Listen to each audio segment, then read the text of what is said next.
night will know, I told you there was a presence lurking inside the European Parliament. I didn't know who he was seeing or what he was doing, but yes, one Tony Blair was in the building, and of course that on the same day that I'd seen Sir Keir Starmer, that on the same day that John Major gave a speech in London brimful of negativity, and all of that 48 hours on from Jeremy Corbyn changing the Labour Party's position. I very much get the feeling that the big bosses in Brussels are working in collusion with the Remainers in the United Kingdom. That's what I think. But Tony Blair struck today perhaps a slightly different tone. He was there making a speech this afternoon saying it is possible for Europe to reform. He's urging European leaders to reform the EU so that the British people can, yes, you've guessed it, change their minds. And he says, if we get a comprehensive reform of immigration policy in particular, then our genuine underlying grievances will be addressed and Brexit can be averted via, a second referendum, this time on the final deal with the European Union. And Blair, also said that he thought Brexit posed real threats to Northern Ireland and the peace process. Let's listen to our former Prime Minister, Tony Blair, speaking in Brussels today. Now, the one thing I am absolutely certain of politically, I'm certain of this. Any compromise that involves us abiding by European rules, but outside of Europe, is never going to attract the British people. And you will find, if it happens, you will find a large number of British people, and this is the whole point, then divide into two camps. There'll be those that say, that's not good enough, we want a clean break. Yeah, okay, it's going to cause us damage, we'll just take the damage. But there's another group of people that will say, in that case, we might as well stay. And this is the problem. Because the European negotiators, they're trying to talk cars with the British government. Right? Now, the car can be this size or that size, it can have this attribute or that attribute, it can even be steering wheel on the left hand or the right hand. Every time the British negotiators turn up, they say, well, here, we'll offer you a donkey. And the Europeans say, no, we're talking cars here. And they say, okay. So then they go away, and then they come back a few weeks later, and they say, but I tell you what, we found a really pretty donkey. It's not going to work. Right? So this is why the reform in Europe, in the end, it only really works, in my view, for the British, if it's a reform for the whole of Europe with Britain staying. I think a reform in Europe that ends up with some sort of Britain half in, half out, I just don't think that's ever going to work. Well, isn't it wonderful that Tony Blair's back fully in our public life telling us what we should and should not do? There's one way in which I have to say that I do rather agree with him. He's basically arguing we have to be fully in or fully out. And do you know what? Bravo to that, as far as I'm concerned, because the idea that we are, Jacob Rees-Mogg called us a vassal state if we go into this period, once Article 50 has run out, and there we are in some transition period, effectively as a rule taker, but with no say whatsoever. That's logical. However, what makes me laugh is Tony Blair talking about reform in the European Union, because, folks, I've heard it all before. Yes, I was there, sitting in the parliamentary chamber in 2005, when Tony Blair and the United Kingdom took over the rotating presidency of the European Union. And at the start of his 6-month term, he turned up in Brussels and he gave a speech at which he said he would, as temporary president of the Union, he would bring reform to the European Union. He would bring great incentives to small business. He was going to change the whole thing. And I did publicly say that if Blair could achieve these things, it would be remarkable. Well, at the end of 6 months, he'd achieved diddly squat. In fact, all he'd got was he'd given a massive concession of the British rebate away in return for some vague promise that the French might at some point have a look at reforming the agricultural policy. And guess what? Over a decade on, none of it ever happened. So I want to ask you, is the European Union capable of being reformed, as Mr. Blair suggests? And if it is, would we then change our minds? So if you think the EU is capable of big reform, of making concessions, then call me on 0345 60 973 if, like me, you think it's for the birds, because actually what's really happening with Macron and the others is they're trying to integrate it even more deeply, even to build a European army, the very opposite of the reform that Blair's talking about. Then text to 84850, or maybe you've got a message for that nice Mr. Blair, in which case you can tweet using the hashtag Farage and LBC at LBC, and we will, over the course of this next hour and the one after, keep you up to date with all the traffic and travel. We've had the beast from the east. It is now Storm Emma that is hitting South Wales and the west of this country. And of course, you can watch us on Facebook because we're live from Blackpool, where later on this evening I'll be on BBC's Question Time up against that arch Europhile Ken Clarke, and I'm looking forward to it very much indeed. So, can Brussels be reformed? Can it be reformed in a way that would make us change our minds, as Mr. Blair thinks we ought, in a second referendum? And I'm going to put that to Martin in New Cross. Good evening, Martin. Evening, Nigel. How are you? I'm very well. Yeah, I managed to get here from Brussels. No traffic problems, no snow up here in Blackpool, so I'm doing all right. Lucky you. Lucky you. So, You is it snow? Is it still? At the moment. Is it still snowing in London? Is it? No, it's just ice and slush, and it's awful. Awful. Right, now, talking of awful, Mr. Blair thinks that Brexit's awful, but it can all be sorted out, just like the weather maybe, it can all be sorted out with reform. Is that reform possible, Martin, in your view? Absolutely not. The European Union, the whole purpose of the European Union is to create a great big superstate, a great big one-size-fits-all union, and you can't reform it. You even, when we was having our referendum, if that wasn't enough of a warning to the European Union, that we were prepared to leave if they didn't reform, and they still didn't reform. So you're simply unreformable as an organisation. Yes, I mean, when David Cameron went, and said to them, look, guys, unless you give me something, you never know, these mad, awful, horrible voters that I have in my country could possibly vote Brexit, and they didn't give him a thing, did they? Absolutely not. And I have to say, as somebody who voted to leave, I absolutely love it when Lord Blair of Baghdad makes a great big statement, because more and more people just become leavers. So as far as I'm concerned, Tony Blair, who is absolutely toxic, actually radioactive on the doorstep, the more speeches he makes, the better. Right, OK, Martin, I'm with you. Let's have more of Blair. Let's have more of Johnny Major, and then leaving becomes a bit more certain. Thank you. I'm going to go to Steve in Islington. Steve, good evening. Hello, Nigel. I happen to think that if the facts change, if we have the opportunity to renegotiate new deals, I think we'd be foolish not to look at them. Loads of people change their mind. You've changed your mind in the past. Liam Fox has changed his mind. Daniel Hanna's changed his mind. Theresa May. You've all been on record of saying that we should just go for a customs union rather than. I've never, Steve. Yeah, Steve, I won't. Steve, I won't speak for the others. No, I've never, ever. They're wealthy and they're rich and they're happy. Come on, Steve. Nigel, I've never, ever argued for us to be in a customs union. In fact, I was alone, literally alone in this country, arguing that the customs union was the trap that stopped us reaching out to the rest of the world and gave us expensive bras, shoes and food. So you never at any point mentioned that Norway would be a good example, that Norway are doing well, that they are rich, that they have their own fish, they are happy. I said that Norway has a much better situation than we've got, which they do, because they've got their fisheries, and they're able to make their own trade deals. But I did not want us to be Norway. I wanted us, Steve, to do better than that. Well, you still use them as an example, and the fact of the matter is, if it's about Britain as a whole, and rather than just a few egos for a minority few politicians, then I think we'd be foolish not to look at what's on offer.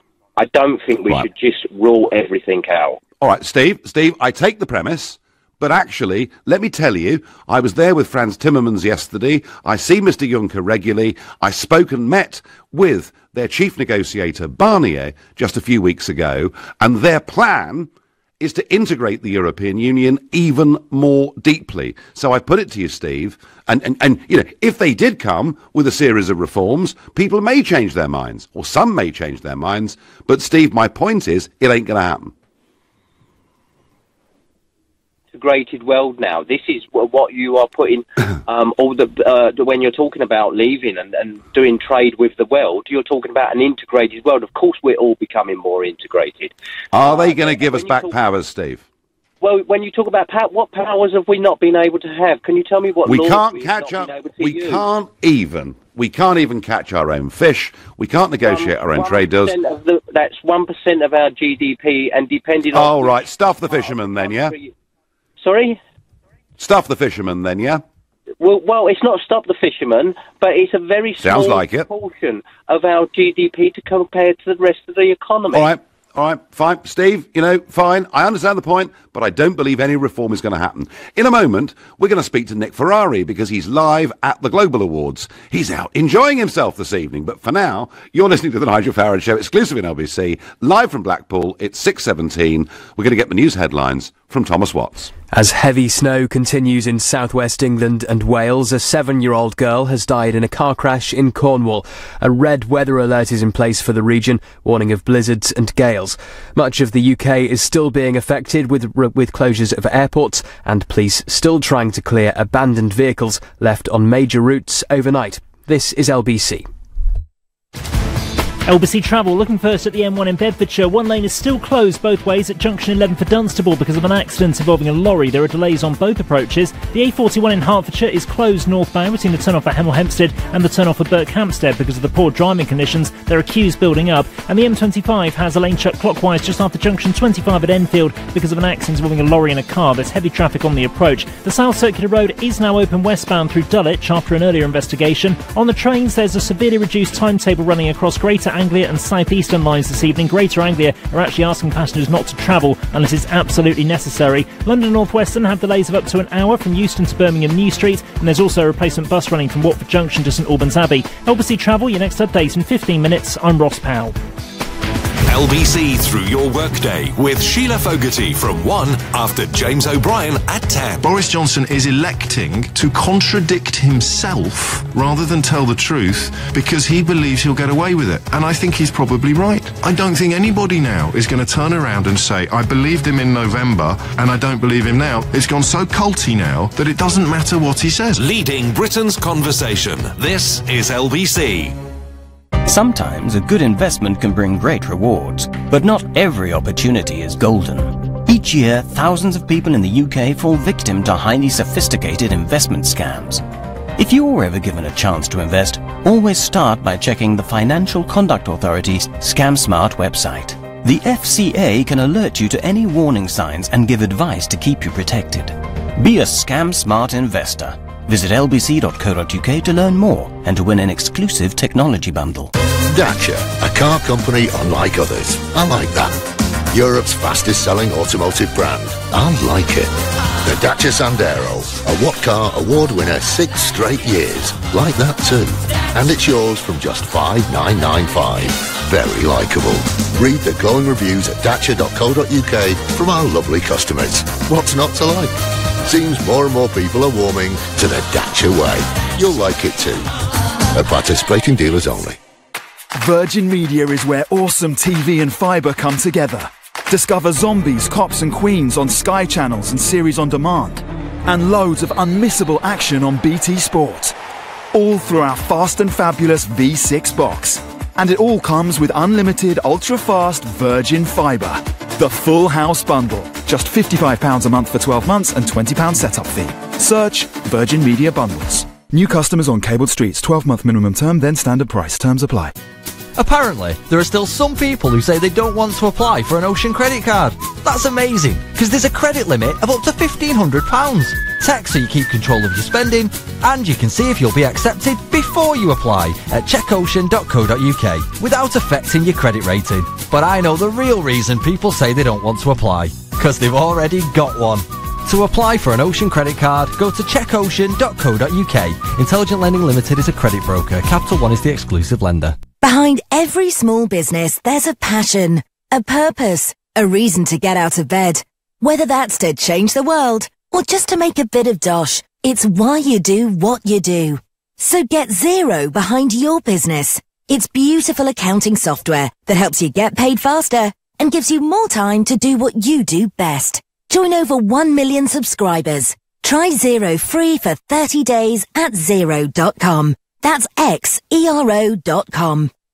The Nigel Farage Show on LBC. Call 0345 6060 973. Mr. Blair wants a reformed European Union so that we can change our minds about Brexit in a second referendum. I think I've kind of heard it all before. I don't think the EU is capable of reform, but maybe you do. But first, a brand new event tonight, a big evening. It is the Global Awards, bringing together all of Global's radio stations, and that includes Capital, Capital Extra, Heart, Classic FM, Smooth, Radio X Gold, and of course LBC, to celebrate the biggest stars of music, news and entertainment at London's Eventim Apollo in Hammersmith. And there, joining us live, is LBC's own Nick Ferrari. Good evening, Nick. Evening to you, Nigel. So what is your role tonight, Nick? Are you giving out prizes or making speeches?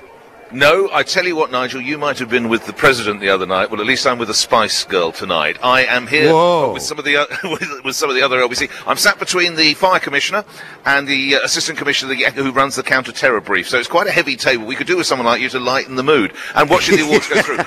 The trouble is, Nigel, to be honest with you, as this is the first one, we're sort of feeling our way. Obviously, it's an awards night. There's going to be, as I just heard you say, you're right, there's awards in news, there's awards in music, there's awards in entertainment, and we'll find our way. But it comes right as the awards season kicks off. I don't know about you, you've probably been to some there where the television awards were last night. There's the British Press Awards later this month, and the Global's now seeking to establish itself right in the middle and front and centre. Yeah, and I'm told there are going to be some very, very big names and big acts there this evening. And I've never thought of you, Nick, as being particularly a hipster or in touch with the up-to-date rock and pop scene. What a shame! What a shame we're live. Otherwise, I'd tell you where you could put that thought, Nigel.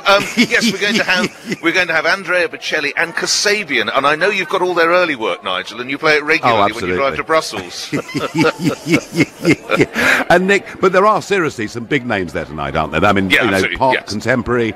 Andrea Bocelli is a big name. Sam Smith is here as well. The stars of the same. You've got some big acts here. Big acts. Have a great evening, and I've no doubt you'll be telling everybody on your breakfast show tomorrow from 7 o'clock. Nick, have and I'll bring fun. you a bread roll. I'll bring you a bread roll back. Thanks, Nigel. Thank you. Very, very sweet of you. Thank you. Well, big ambitious night for Global, and I trust it's all going to go well. And Nick sounding, I thought, on pretty good form, really. Quite how much he knows about the contemporary rock and pop scene. I would doubt, though I'd be no better, I have to tell you. So, is Mr. Blair right? Can this European Union now be reformed? And Roger says to me on Facebook, if the EU was serious about reform, they'd have made concessions to David Cameron in the run-up to the referendum, but they didn't. Rather than moving closer to its citizens, everything points to the EU becoming more centralised and remote. Remember Juncker's State of the Union address? Roger, I was there. I was literally feet from him. The lesson that Juncker, the lesson that Mr. Verhofstadt, the lesson that Barnier and Timmermans and all of them, their lesson from the British referendum is to centralise the EU even more deeply. As Verhofstadt keeps saying in the Parliament, what the citizens want is more Europe. They couldn't, in my view, be more wrong. But hey, let's see what Sean in Bexley, a new caller to this show, thinks. Sean, good evening. Good evening, Nigel. You all right? Yeah, I'm all right, but I just, I wonder what Mr. Blair, had to drink at lunch to come out with this baloney. It can't be reformed, and they're not going to make concessions, Sean. Well, I'm kind of wondering what you're drinking, because I actually believe, whether they reform or not, it doesn't affect us. I think a lot of what you've been saying over the years have been Euro myths, it's been scaremongering. I mean, if we take the Euro, Schengen, TTIP, everything that has been said about even Turkey joining the EU, nothing has materialised. Do you know, Sean, you're quite right. When Nick Clegg said I was a dangerous fantasist in the LBC debate that, incidentally, Nick Ferrari chaired back in 2014, and Clegg said, Farage is a dangerous fantasist, there will not be a European army. Guess what, Sean? It's going to be completed by 2025. And guess what? We're not within that. So everything you're talking about, for example, you're talking about what's going on with other EU member states. We have a special relationship, okay? So we do not participate in a lot of things, like I've already mentioned with Schengen, for example. We have opt-out, so we have a different relationship. You're observing their relationship and getting scared, thinking that we are going to become part of that, but we never have. But still, as EU members, they've had primacy of law. It's impossible for us at elections to change any piece of European legislation. We're banned from making our own trade deals across the world. I mean, you know, there's a long list, Sean, of things we're still signed up to. Look, the point is, Blair says if they make reforms, we might change our minds. But you would change your mind in a second referendum, you would vote for us to go back in, would you? Well, absolutely. Well, I think it would be democratic for us to have a vote on the final deal, regardless, with a Remain option there. But, I mean, you mentioned the law. I mean, when you were speaking to Femi last week, you mentioned about habeas corpus. And a Cambridge law professor has completely proved what you said wrong. So they I tell you what, Sean, I don't know who he is, but I'll have a tenner with you that he's a Monet professor. I'll have a tenner with you that his department is funded by the European Commission, because I've seen this again and again and again. And Sean, I know people who in Spain and Greece have been chucked in prisons and left in there for a year without even having charges made against them. There is a fundamental difference between our common law and European law. Okay, there is a section within the European Convention of Human Rights that states that you are presumed innocent until proven guilty by a court of law. Is that incorrect? Yeah, and there's also sections within the Charter of Fundamental Rights, Article 52 from memory, that says that all of these rights can be removed if necessary. And that's the point about it. None of this European law gives the citizen the same degree of protections as we have with habeas corpus, trial by jury, and listen, Sean, we're going off piste here, I think, which perhaps is appropriate, given the amount of snow we got in this country. Sean, you're not bothered about reform. Fine, I take your point of view. You're a supporter of the EU, but I just wonder: is Blair right? Would we be more likely in a second referendum to vote to go back in if we got some reforms? Okay, my answer to that is, if you are certain that we would not vote to go back in, then why not have the referendum? If you've got nothing to fear... well, sure, we could have one every Thursday. It's not about having one every Thursday, but it's basically saying we had one nearly 2 years ago. Now they made the Danes vote again. They made the Irish vote again, and the establishment don't accept it. Sean, we'll see what happens. Thank you. Going to go to Dave in Fulham, another new caller to the show. Dave, good evening. Hello, Nigel. How are you? I am well, Dave, but I'm sort of laughing, really, at Blair, because I heard him say all this back in 2005. We're going to reform it. We're going to change it. And that was when he was at the height of his political powers. He completely failed to do so. And just the idea it's going to happen now, frankly, I think it's moonshine, Dave. It is, because, I mean, they clearly are not interested in reform. They've had their chances. Blair's had his chance. John Major's had his chance. But I had the point I wanted to make, Nigel, is I think how it could have all been avoided in the first place is basically all of Eastern Europe, all the Eastern European countries were brought in a generation too early. They were still, developing their economies. They're just under the yoke of communism. They weren't ready for all this, and this is really what's happened. It's the immigration factor. And had they not come in, had they been brought in, phased in slowly and brought up to speed before they were allowed to join, we could have avoided this whole mess in the first place. You know, I work in the construction sector. I've seen what it's done. You know, I've been here 30 years, and I know what it was like before and after. And I can tell you, it's no good now. And this is why it's happening. Dave, you're on the money. I remember in early 2004, there were 3 UKIP MEPs in the Parliament. And I'd always wanted us to leave the EU because I believed we should govern our own country. And there was a vote in the Parliament as to whether we should admit 8 former communist countries, many of whom, as you quite rightly say, Dave, had not made the full transition to being Western democracies. The government had said, don't worry your silly little heads. Blair had told us only an extra 13,000 would come a year. It was obvious to me what would happen if you said to people in poor countries, you can come to a relatively rich one. And we were the 3, Dave, the 3 British MEPs alone that voted against them joining. And I said to my colleagues, that's the best day's work we'll ever do as MEPs. And that, Dave, ultimately, you're absolutely right. That is why we voted Brexit. I thank you for your call. You're listening to the Nigel Farage Show, exclusive in LBC, live from Blackpool. It is now 6:30 and time for the news headlines with Thomas Watts. A 7-year-old girl has died in Cornwall after a car crashed into a house in the severe weather conditions. A red weather warning's in place for parts of southwest England and Wales, where up to half a metre of snow is expected. Some rural communities in the east of England have been cut off by drifting snow. Nearly all train operators are warning of cancellations, and a number of airports are closed. A report says successive British governments failed to protect child migrants as young as 5 from sexual abuse. Thousands were sent to countries like Australia and other parts of the Commonwealth between the 1920s and 70s. A fourth body, believed to be that of a young child, has been found following a house fire in Northern Ireland on Tuesday morning. A 27-year-old man's been arrested on suspicion of murder after the fire in Derrylin in County Fermanagh. LBC weather in the south, snow turning heavier through the evening, more persistent with gales and blizzard conditions. Blustery snow showers continuing in the northeast and in Scotland, staying very cold into this evening, a low of -4. LBC Travel taking a look first at the M1 in Bedfordshire. There's a lane shut both ways at junction 11 for Dunstable because of an accident involving a lorry. There are delays on both approaches. The A41 in Bedfordshire is closed northbound between the turn-off for Hemel Hempstead and the turn-off for Burke Hampstead because of the poor driving conditions, and there are delays on the approach. The M25 has a lane shut clockwise just after junction 25 at Enfield because of an accident involving a lorry and a car. There's heavy traffic on the approach. If you're heading onto the trains, there's a severely reduced timetable on Greater Anglia and South Eastern lines this evening. Greater Anglia are actually asking passengers not to travel unless it's absolutely necessary. London North Western have delays of up to an hour from Euston to Birmingham New Street. There's also a replacement bus running from Watford Junction to St Albans Abbey. LBC Travel, your next update in 15 minutes. I'm Ross Powell. Nigel Farage. Nigel Farage. You know this fellow, Nigel Farage. The Nigel Farage Show returns in 30 minutes on LBC. Love your skin. Love your hair. Love your nails. Perfectil delivers nutritional support from within, including zinc, to help you maintain normal skin, hair and nails. Perfectil, the science of beauty, from Vitabiotics, the UK's #1 vitamin company.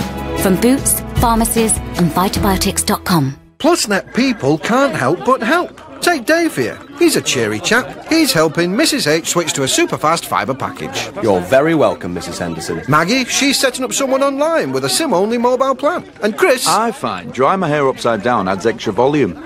Well, he seems to be handing out good advice too. At PlusNet, people will go out of their way to help you. It's probably why their customers voted that they're more satisfied than those of Sky, Virgin and TalkTalk. PlusNet will do you proud. Behind every small business, there's a passion, a purpose, a reason to get out of bed. Whether that's to change the world or just to make a bit of dosh, it's why you do what you do. So get Xero behind your business. It's beautiful accounting software that helps you get paid faster and gives you more time to do what you do best. Join over 1 million subscribers. Try Xero free for 30 days at Xero.com. That's Xero.com. Block management. 2 very simple words. But what do they actually mean? Well, there's budget approval for starters, then service charge invoices, health and safety paperwork, cleaning, gardening, maintenance, inspections, contracts, insurance, emergency call-outs, and a whole lot more besides. So for complete block management solutions, just remember 3 simple letters. ABC. ABC Estates will take care of all your day-to-day management, leaving you as happy as Larry. See abcestates.co.uk or call 0800 888 6688. My job often involves filling jobs, so finding a reliable way to recruit staff is vital. That's why I always trust Recruitment Genius. They write a great job ad for me, advertise it on up to 2,000 job sites, and they even screen and filter the applicants. Then I just select the best ones for interview. All this for a flat fee of £199 plus VAT at 20%. Using Recruitment Genius makes me a recruitment genius. Create a free account today at recruitmentgenius.com. We've travelled, been there, shared a run with the locals. That mountain was near impossible to climb, but we got to the top for sunrise. We've looked over the edge of the infinity pool into the valley below and floated above herds of elephants in a hot air balloon. We can tell you about it because we've travelled it. And with new offers now available, pop into one of our beautiful stores for a down-to-earth chat. At Kuoni, our experience makes yours. At all protected.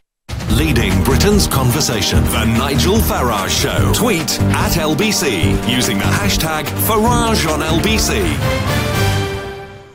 Tony Blair busy in Brussels today. He thinks if the EU reforms, we will change our minds over Brexit, rid ourselves of our genuine underlying grievances, and we'll avert Brexit in a second referendum. I do not believe any of that is possible, but that's our debate for this hour. But first, of course, we've had the beast from the east, and now it is Storm Emma.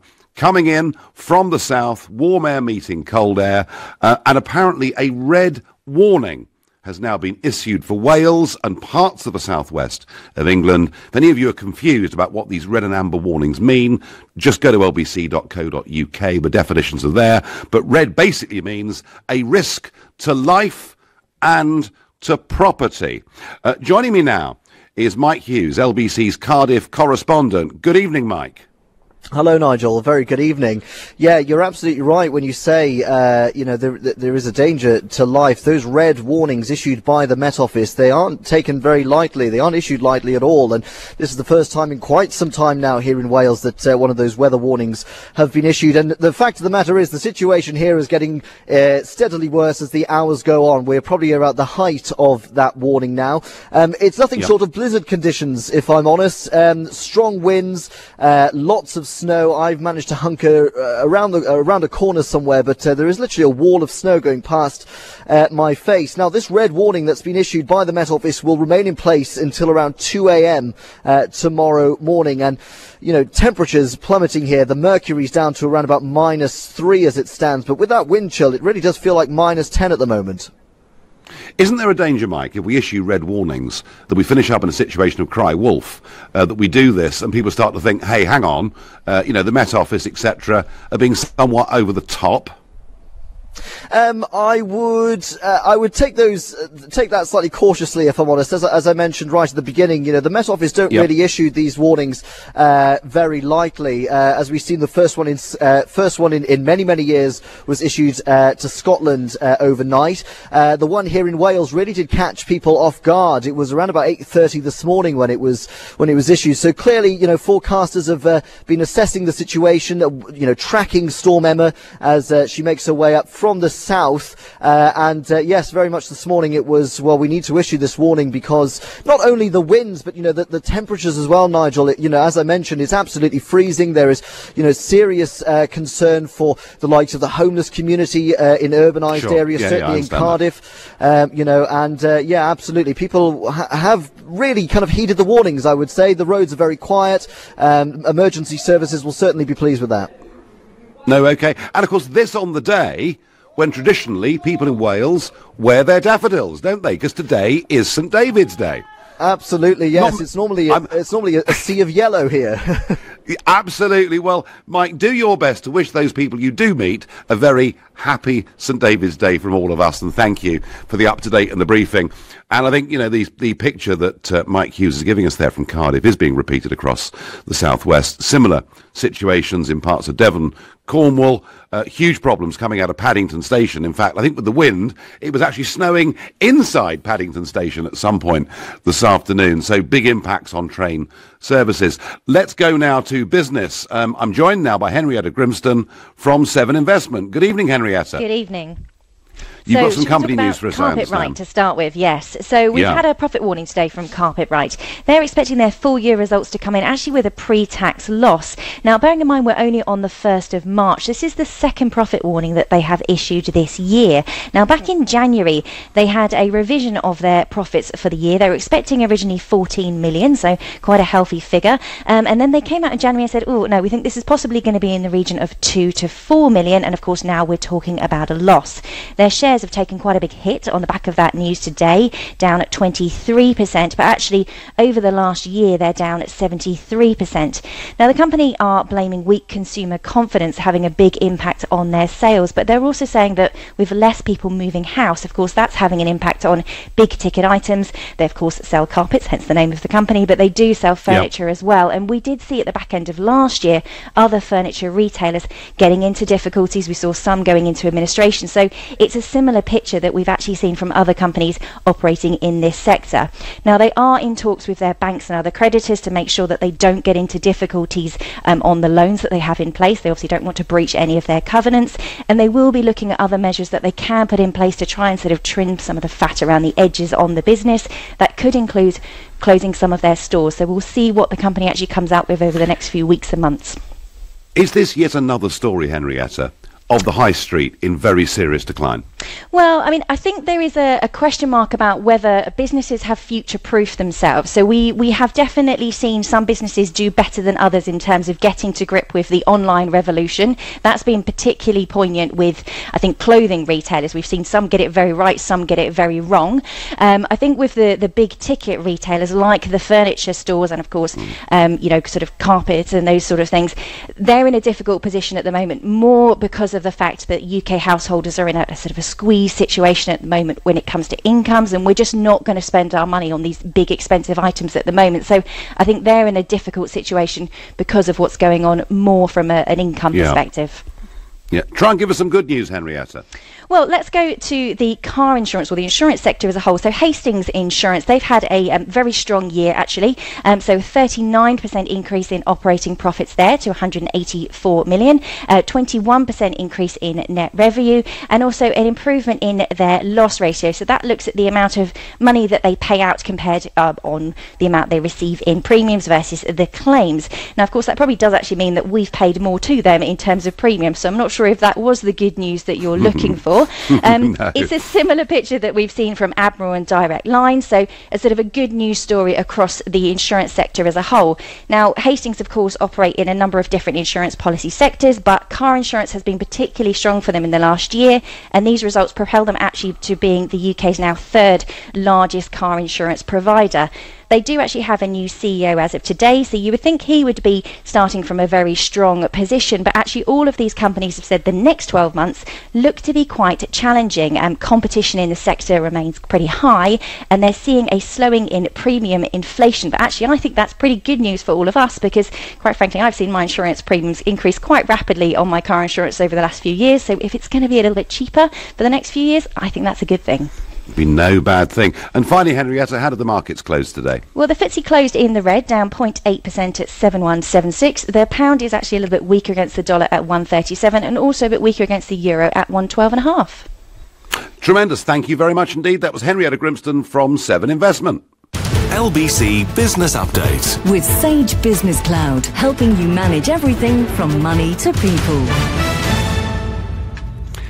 Well, we're going to go back to Exeter because we've got a correspondent there, Andy Ballantyne. And again, Andy, what's the position in Exeter this evening? Well,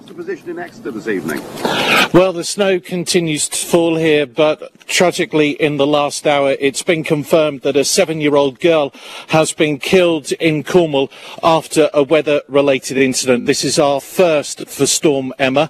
Up to 0.5 metre of snow is expected to fall. Blizzard conditions in parts of the southwest. Now, police were called to Loo after reports that a car had hit a house. The girl, believed to be a pedestrian, died at the scene. Her next of kin have been informed. The seaside town has seen heavy snowfall this afternoon, and our police force has warned drivers not to travel, with a number of roads in the area closed or impassable. No, well, that's obviously grim news, Andy. And are they expecting a lot more snow? Yeah, we're expecting up to 30 to 50 centimetres of snow. A number of roads have been closed, especially in Devon. The M5, we're hearing, is shut in certain places as well. The biggest problem, though, is that we've got high tides, and not only high tides, but later we're expecting freezing rain. So not nice down here at all. No, not nice. Andy, thanks very much indeed for that report. Well, 30 to 50 centimetres of snow.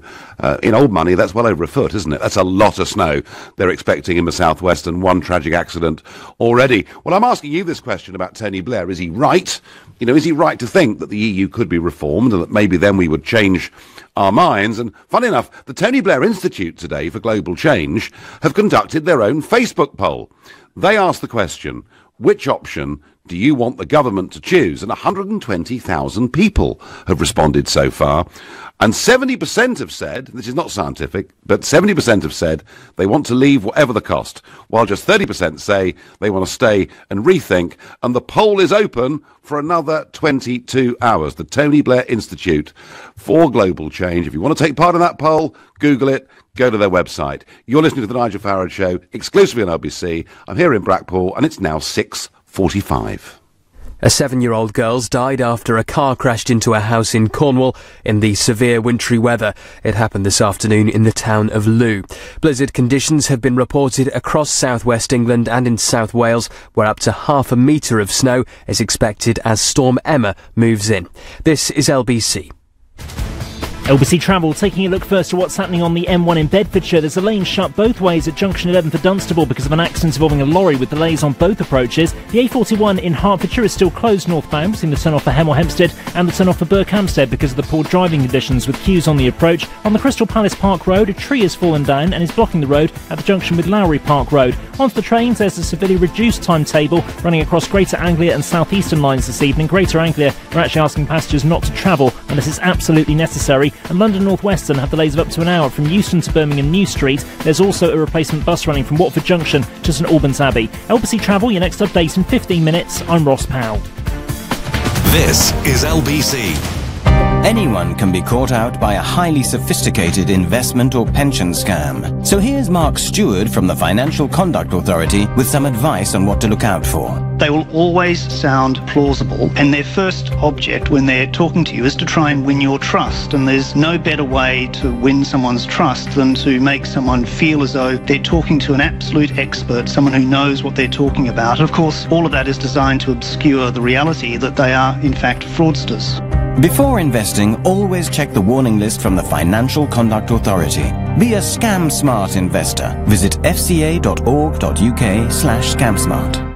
Want to master the makeover? Do it for less at B&Q with Dulux 5-litre standard coloured emulsion down from £26 to just £20. A dial roller set only £7 and Polycell Advanced Polyfiller just £4. So for low prices on paint project essentials, you can do it when you B&Q it. Dulux Pure Brilliant White not included. Sage Sessions is coming to Etcetera Venues, St Paul's, London on March 13th. For accountants, bookkeepers and partners, this free one-day event delivers the latest insights, innovation and inspiration to support you and your practice. Join us to learn from industry experts, network with peers and hear the latest updates from HMRC on making tax digital. Search Sage Sessions now to register. No one wants to be in the red, in debt, or facing mortgage arrears.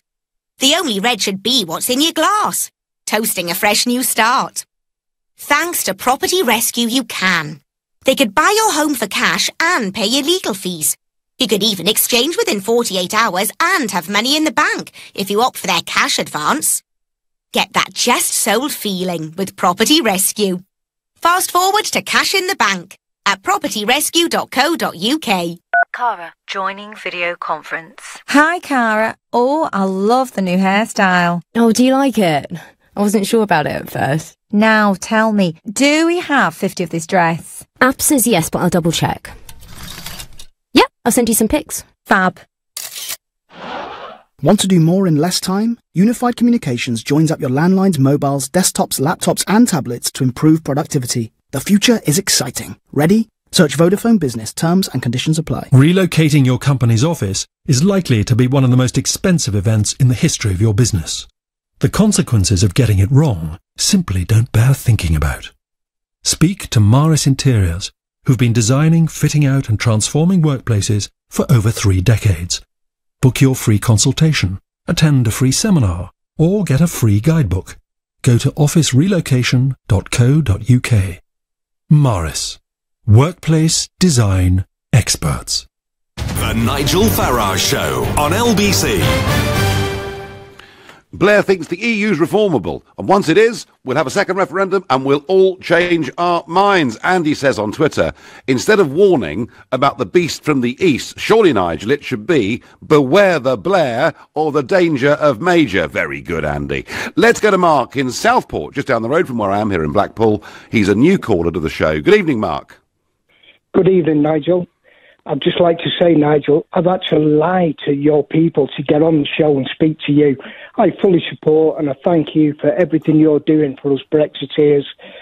But I actually, to get on the show tonight, I had to say that I supported Blair and maybe the EU can be reformed, which I totally disbelieve it can be. It's a bit naughty, Mark. It's a bit naughty, because, I mean, LBC's about straight talking. It is a bit naughty, but you've got through the net. What I'm trying to say is, how come people who are supporting you can't get through to say thank you, Nigel, for everything you're doing? Oh, no. Mark, you're very sweet. Thank you. And do you know something? Plenty of callers get through. And say that to me. But equally, the whole point, Mark, about LBC as a talk station is to allow all views to be expressed. And, you know, when it's my show, my job is to moderate. And I tell you something, Mark, I'm not shy in giving my opinion. You know, we had a caller on earlier on in the hour who said, don't worry about the fishermen. They're only 1% of our GDP. I said, well, what's that a message to say stuff the fishermen? So I'm not frightened of saying what I think. Mark, how positive or negative do you feel right now about Brexit happening? Do you know what, Nigel? Towards last weekend, the weekend just gone, I was thinking that they're going to overturn the vote. They're trying the best. They're throwing everything at us they can. And like you said about that poll on Blair's Institute, I voted on that earlier on, and it was 66 to just like walk away. But keep the faith, Mark. Keep the faith. Hammering away, and they're going to win, aren't they?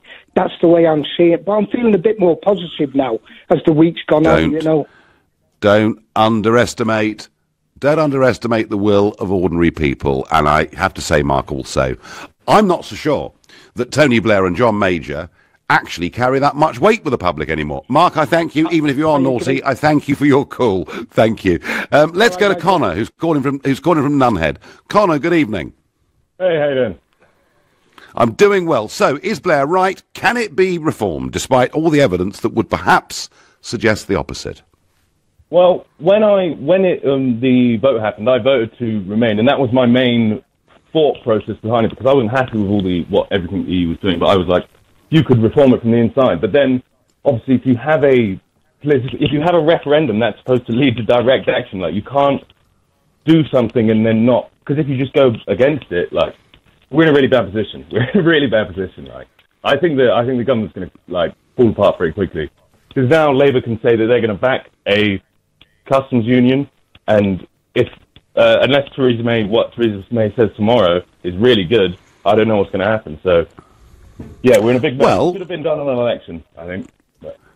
Well, look, I mean, frankly, the whole thing should have been sorted out far more quickly, and the very fact she wants to push on for transition deals and everything else does play, I think, into the side of those with a different point of view.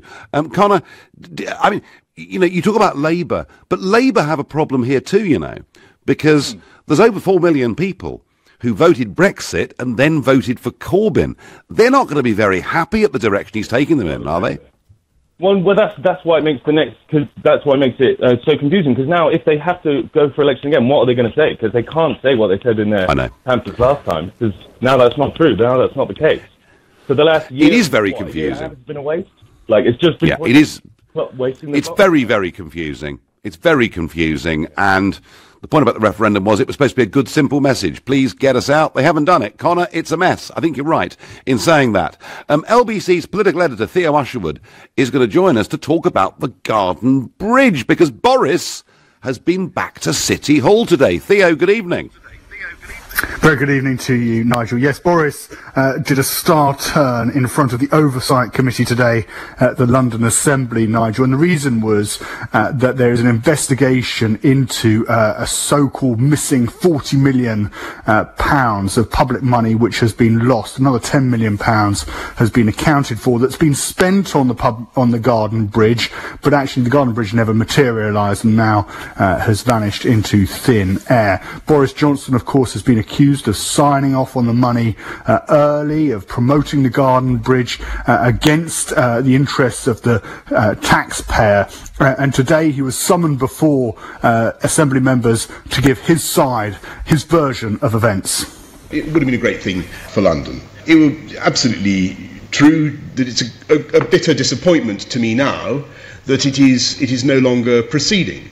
And in the interim, further cost was racked up of about £9 million, I believe. So, since the new mayor, since Sadiq Khan came to office, a further £9 million was racked up during a period of sort of indecision. I mean, the worst thing you can do, really, with something like that is not make up your mind, be warm towards it one day, then listen to the sceptics the other day. To get anything done in London, you've got to push and really believe in it.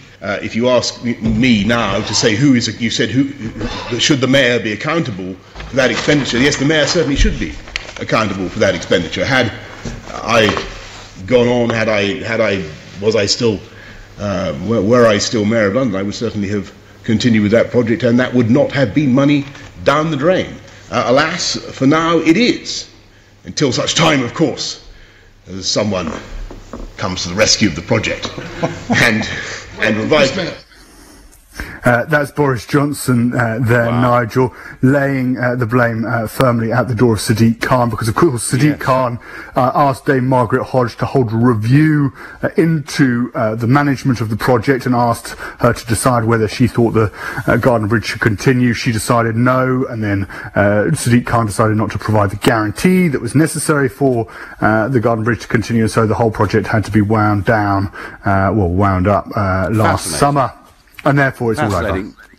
Theo, I thought Brexit was a mess until I heard about the Garden Bridge. I cheered up considerably.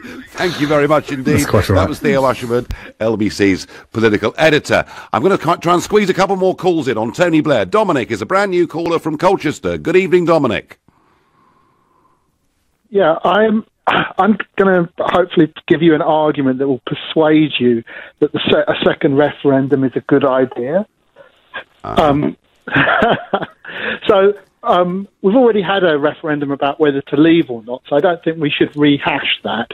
But at the end of all of this, the EU is going to have come up with some terms and conditions for us to leave on, and I think there should be a referendum of whether to accept those terms and conditions or whether to leave on World Trade Organization terms. I'd love that. Well, I tell you what, if we have to have a second referendum, that's the right one, yes. And game theory says that if we do that will strengthen our negotiations hand. So I just think it's sensible. I just think it would give us a much stronger negotiation and we'll get a much better deal. So that's what I think the second referendum should be for.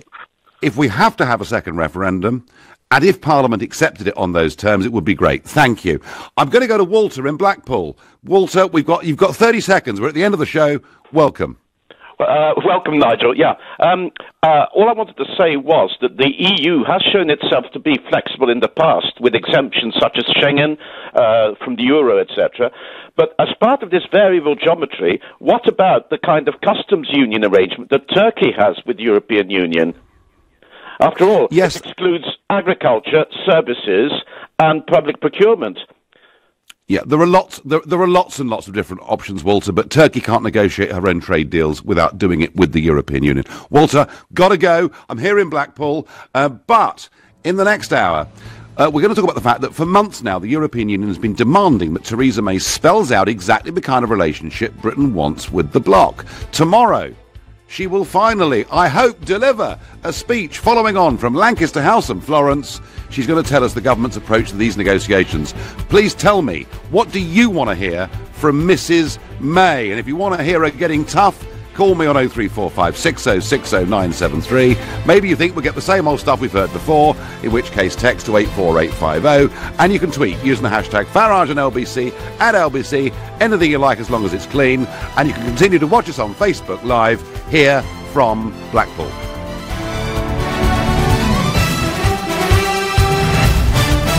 On FM, online, on your mobile, and on digital radio.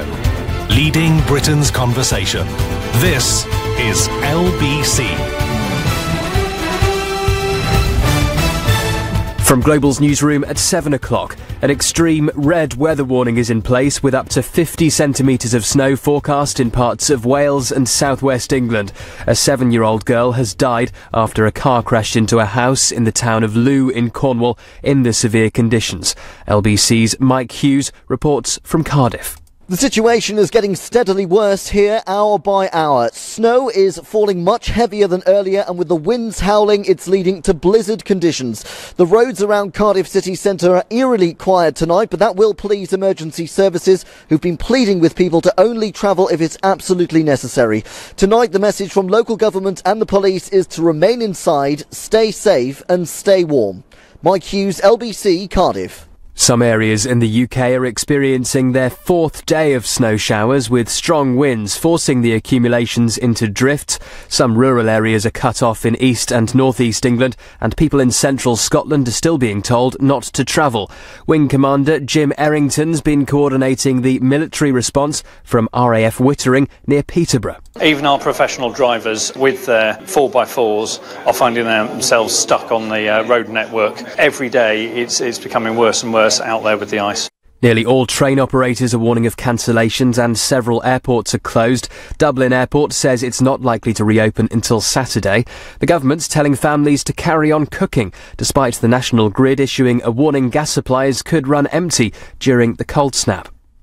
In other news, Theresa May has told the European Council President the legal Brexit text put forward by Brussels, suggesting Northern Ireland could stay in a customs union, is unacceptable. Donald Tusk's been in talks with the Prime Minister at Downing Street. It's as the EU's chief negotiator, Michel Barnier's warned British politicians to give up the notion they can avoid tough choices in negotiations. A report says successive UK governments failed to protect child migrants from sexual abuse, and victims should get compensation. Thousands of children, some in care, were sent to former colonies like Australia and New Zealand between the 1920s and 1970s. And the first ever Global Awards are beginning in London shortly. LBC's Rachel Babbage is there. Sam Smith, Craig David and Little Mix have all walked the blue carpet, braving the snow and the cold tonight.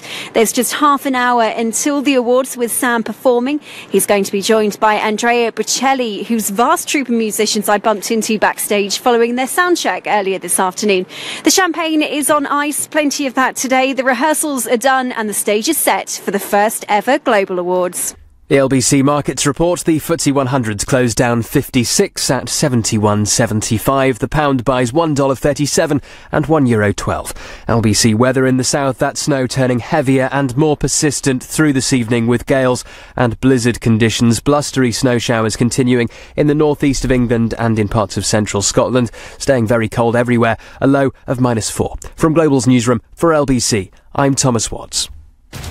LBC Travel, looking first to what's happening on the M1 in Bedfordshire. There's still this one lane closed both ways at junction 11 for Dunstable because of an accident involving a lorry. There are delays on the northbound approach. On the A41 in Hertfordshire, the road is still closed northbound between the turn off for Hemel Hempstead and the turn off for Berkhamsted. That's due to the poor driving conditions, and there are delays on the approach. On the trains, there's a severely reduced timetable running across Greater Anglia and South Eastern lines this evening. Greater Anglia are asking passengers not to travel unless it's absolutely necessary. London North Western have delays of up to an hour between Euston and Birmingham New Street. There's also a replacement bus running from Watford Junction to St Albans Abbey, and Great Western Railway have a severely reduced service running from Paddington to Reading. That's due to the poor weather. LBC Travel, your next update in half an hour. I'm Ross Powell.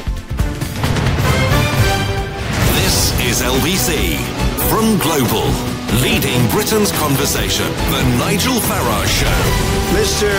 Nigel Farage. Thank you, Donald. Well, yesterday, of course, it was Monsieur Barnier speaking in Brussels, saying that Northern Ireland would have to stay part of the customs union, that the European Court of Justice would have to continue to have say over that province, and not just for the transition period, but actually in perpetuity, also saying that any EU migrants that come during the transition period would have full and permanent rights. And Mrs May, responding yesterday, I mean, quite a tough way, really, talking about the constitutional integrity of the United Kingdom and saying that no British Prime Minister could sign up to these demands. Well, today, Donald Tusk, the former Polish Prime Minister, and now, of course, the man who is the European Council President, he's been in Downing Street today, and he's described himself as not happy with the meeting and Mrs May's red lines. And this is interesting because we've had two very big speeches from Mrs May. One, the Lancaster House speech, which took place at the start of last year, and then one later on that she made in Florence. And my feeling is that she's basically been putting out a series of mixed messages, because with the Lancaster House speech, which I praised on this show to the rafters, I never thought I'd hear a British Prime Minister using the exact words and phrases that I'd been using for 20 years about what we're going to do, how we're going to break free, how we're going to go global.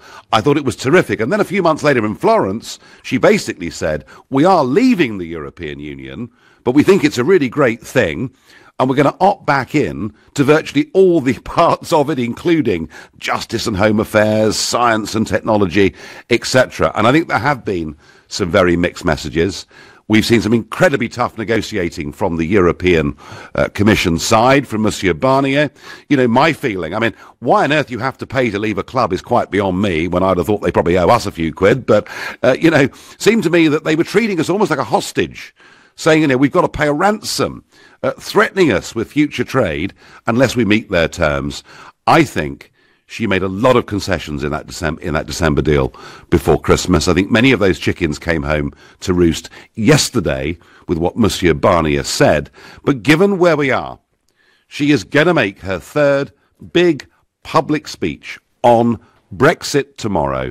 And I want to know from you, what do you want her to say? What approach should she take? And if you think it's about time she stood up and said, we will simply not be treated like this, then call me on 0345 6060 973.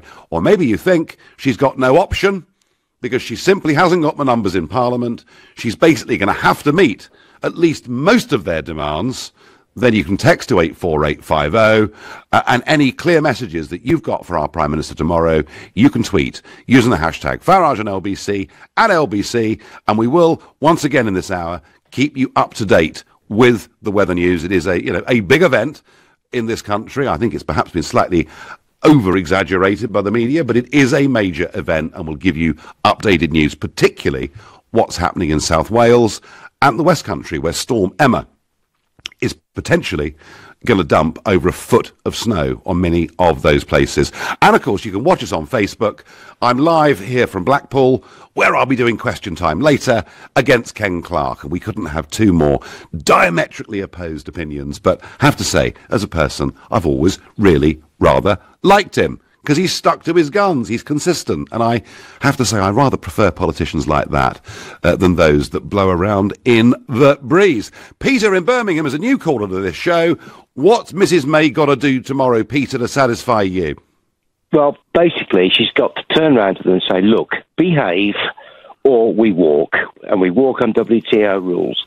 All they're doing now is putting obstacles in the way. I think tomorrow's speech, when she gives it, will be full of the same usual waffle, the appeasing waffle.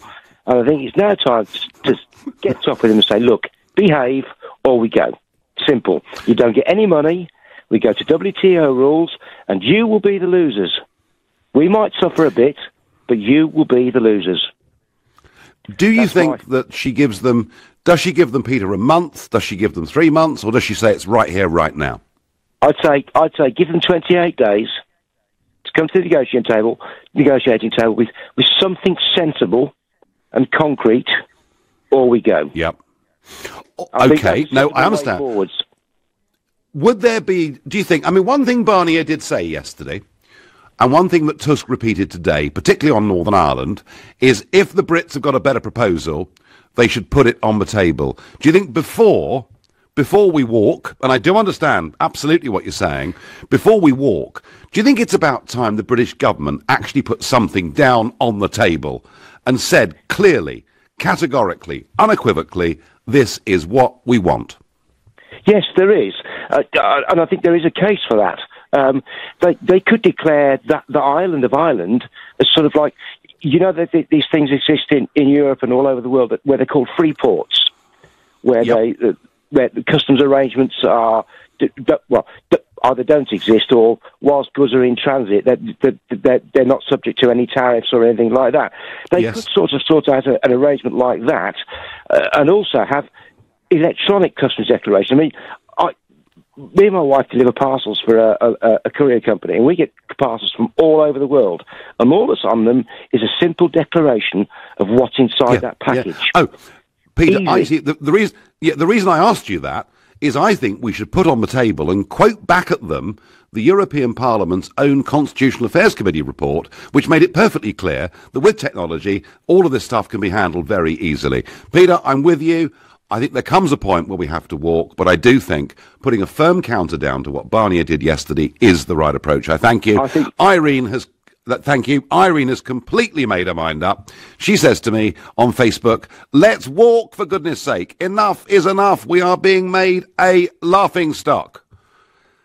Actually, Irene, I was met with incomprehension in America last week, and I met some quite senior people out there last week who simply can't understand why we're allowing ourselves to be bossed around by unelected bureaucrats. I mean, just think of it. The British Prime Minister left Downing Street at 4 o'clock in the morning to go and see Monsieur Barnier, who's not been voted for and can't be removed. It is, I suggest, folks, all a little humiliating. James is calling from Manchester. Good evening, James. Good evening, Nigel. And firstly, I'm looking very much forward to watching you with my arch enemy, Kenneth Clarke, on Question Time this evening. I've got you on timer. Yes, I've been waiting with bated breath for this speech from Theresa May since Monday. I totally agree with Peter. I was really hoping that she'd turn around and say, well, actually, I'm going to drop the bomb. We're walking away.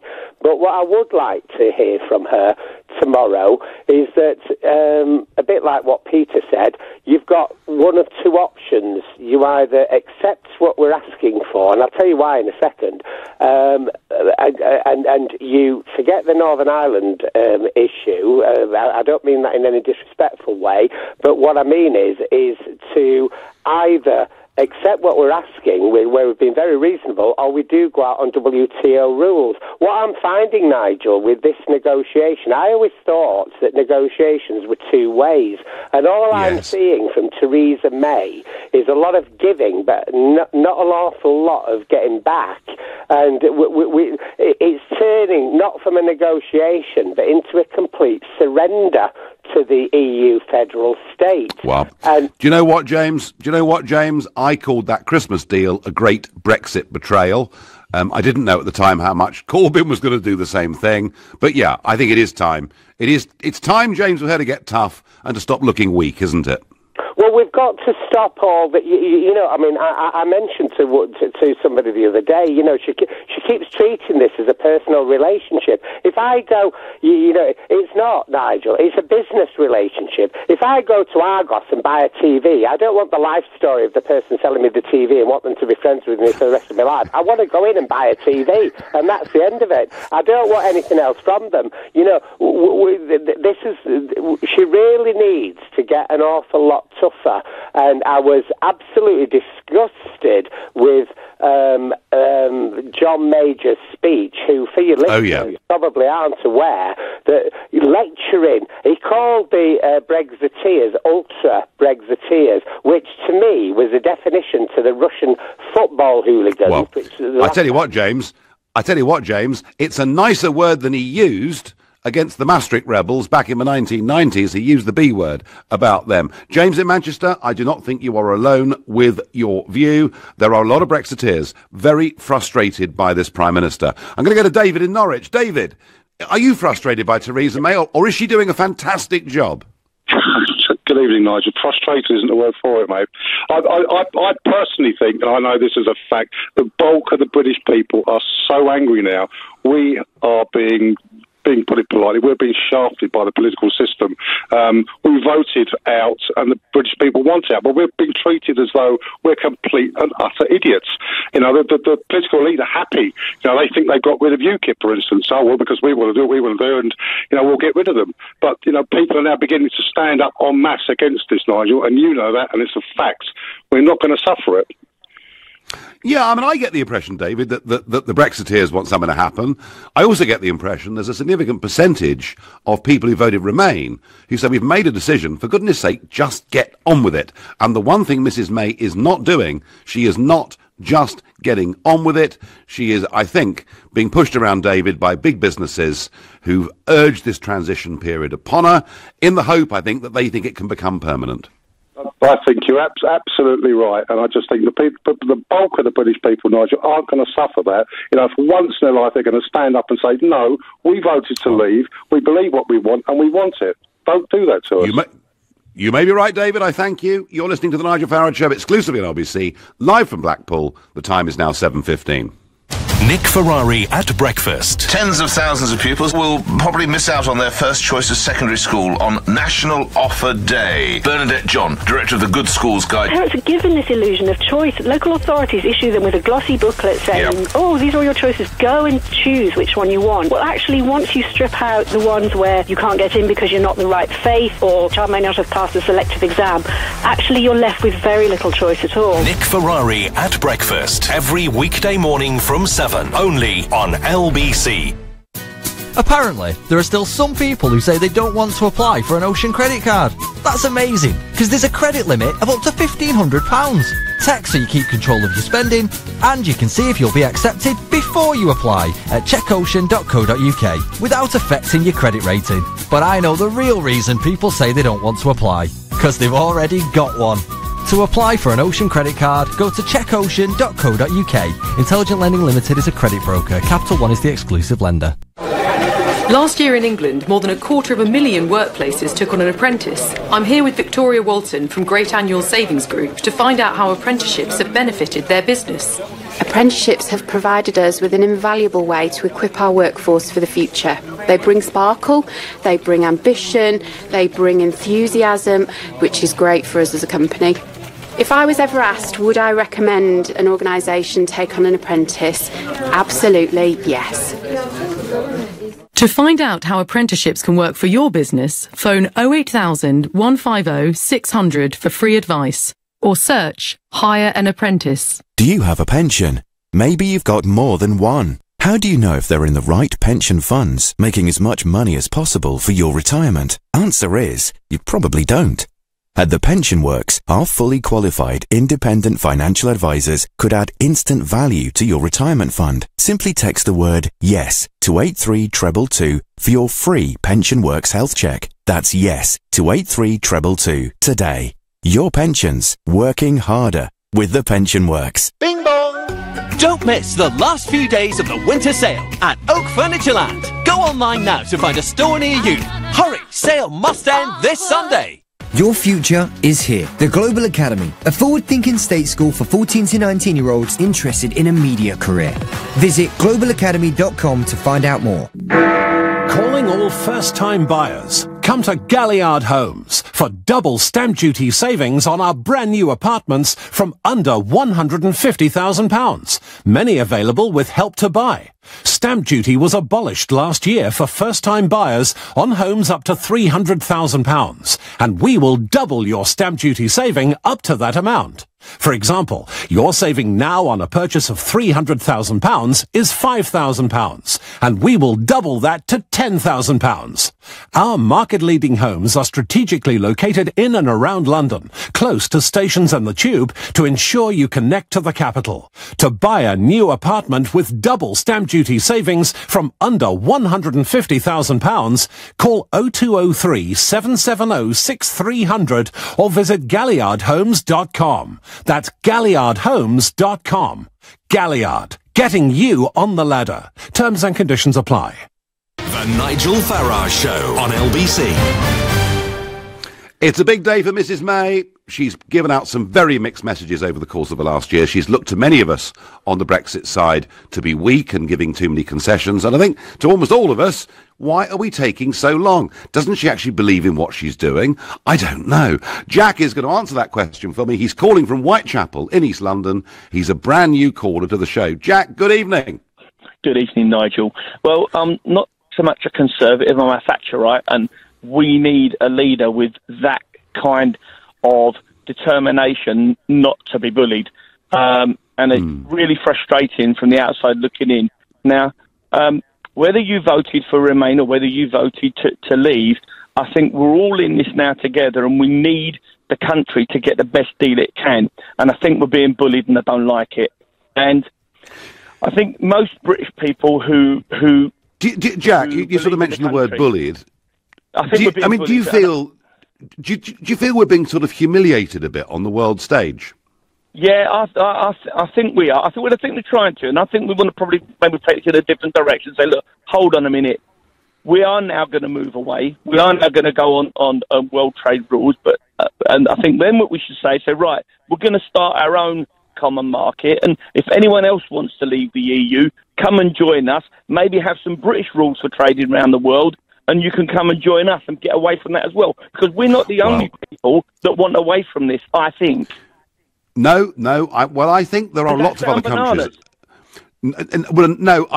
In some ways, Jack, I think, that'll take time. But what I do know is there are countries all over the world queuing up, wanting to sign deals with the United Kingdom. You're saying about it taking time. I get that. But what I'm getting at is we can both play dirty. Let's say, look, hold on a minute. Yes. If you're not going to play this straight with us, maybe we're going to take a different route and we'll walk away, and maybe we can canvass other people to say, look, actually, there is a future outside the EU, so just play it straight or else. Yeah, no, Jack, I understand that, and I argued from the start they should bypass the bully boys of Brussels, go straight to the member state governments, and indeed go to the winemakers, the cheese makers, the chocolate makers, the car makers, and try and lobby support that way. And Jack, just tell me, have they, 'cause I've not been in London today, have they gritted the roads today? There are some gritted, but I would say the pavements are the worst. Actually, what I do is I've got a delivery company, and we're sort of trying to deliver parcels to customers all the time, and it's been really tricky for bikes and bike couriers to do their job, and we're delivering stuff in vans right now. But it's been tricky, really tricky, and I hope they're going to re-grit tonight, because what we've got is the snow that's been on the ground has turned to ice, and the pavements haven't been good, and that's even in town in the Whitechapel area, Mile End, in those kind of areas. But you know what? I think the country's done its best with what we've got at the moment. You said earlier that everyone seems to be making a big deal about the weather, but across the country, if we're all helping each other, I think it's a good thing. And I think at the moment people are coming together. We're all being tolerant, flexible, and helping each other. And that's where we've got to be. I hope you're right. That's the most positive thing anyone said this week. It's wonderful. Jack, tremendous. Ring again. He was a new caller, and that was great. Sadiq Khan, of course, was on LBC this morning, on with James O'Brien, getting a bit of a tough time, as I understand it, from quite a few callers, and he didn't go into great detail about gritters, etc. But our understanding is there are only 39 for the whole of the Transport for London area. And yeah, sure, you can't have hundreds of them because it doesn't snow very often. It's the first time since 2009, really, that snow has settled in London. But still a feeling from me, looking at those roads at 5:30 yesterday morning, frankly, that more should have been done. But back to Mrs May and what she's going to say. And Hugh, another East London caller. Hugh's calling from Walthamstow, another new caller to the Nigel Farage Show on LBC. Good evening, Hugh. Good evening to you, Nigel. I believe that you'll probably disagree with me at first when I make my point, but hear me out anyway. I will. We're not going to get it. We're not going to get a good deal, because if we do, then Italy's going to leave, and then who else? Other countries will want to leave if they give us a perfect deal. I believe that we can get a good deal, an excellent deal. We get our four freedoms, and we have complete full access to the free market, etc., sharing information, all of the things. But it is only one way. We need to make an offer that can't be refused, as Donald Trump might suggest. Yep. I think we should pay. Theresa May should go with a batch of post-dated cheques, and I hope you're sitting down here. All right, 120 billion pounds. You payment. All right. I know you're going to disagree with this. Not at all. No, look. I said I'd hear you out. I'm hearing you out, Hugh. I'm finding it difficult, but I'm hearing you out. Okay. If we stay in the EU, is it 10 billion a year we're paying in? Net, yeah. Net, yeah. So that is, like, my idea is 12 years of payment, all up front. It would prevent any other country leaving because they would also have to pay in a huge sum of money. We're one of the richest nations in the EU. And if we do that, we'll get all of our freedoms, everything we want, a great deal, which we're not going to get in any other way whatsoever. We can afford it. So you think, Hugh... So Hugh, you're saying to me, if we bung them a huge sum of money, they'll give us a good deal. But that would be the terms. They would have to give us... so everything stays exactly as it is, with absolutely free trade between all of the nations, between the EU and us, and we have our four freedoms. I knew you would disagree, but think hard about it. Well, it wouldn't be worth it, Hugh. It wouldn't be worth it. It would, because it would bring more investment for overseas when it's all settled, okay? If we leave, there will be certain disadvantages to us. But I'm not saying that it would be a cliff edge. That's absolute nonsense as well. So what you're saying, Hugh, is we'd be able to negotiate our own global trade deals. We'd be able to do our own thing. We wouldn't be stuck inside customs unions. We would simply have a free trade deal with the European Union, but it would just cost us quite a bit of money. Indeed, yes. Which we can. All right. Well, do you know what? And we would. Do you know what? We would pay. You disagree with me? Absolutely, I'm sure. But I understand the point you're making. I don't think it would be worth it. But do you know what? This Prime Minister is getting to the point where she's being cornered. This Prime Minister is now in a very, very difficult position. And who's to say, Hugh? And, you know, we heard it first here on LBC. She may take up your suggestion. I think it would be too big a price to pay. But, hey, Hugh from Walthamstow, thank you for your call, because he offered a solution. You might agree with it or disagree with it, but I do think the Prime Minister needs to start, rather than responding to them the whole time. And we've been doing that right from the start. It's about time we now started to try to set the agenda. That's my feeling. I'm going to go to snowy Southend. Tim, a new caller to the show. Good evening, Tim. Tim, can I hear you? Nope. I'm struggling with Tim. Tim, try and come back to us. I'll go to Toby and Clapham. Toby, good evening. Hi, Nigel. How are you?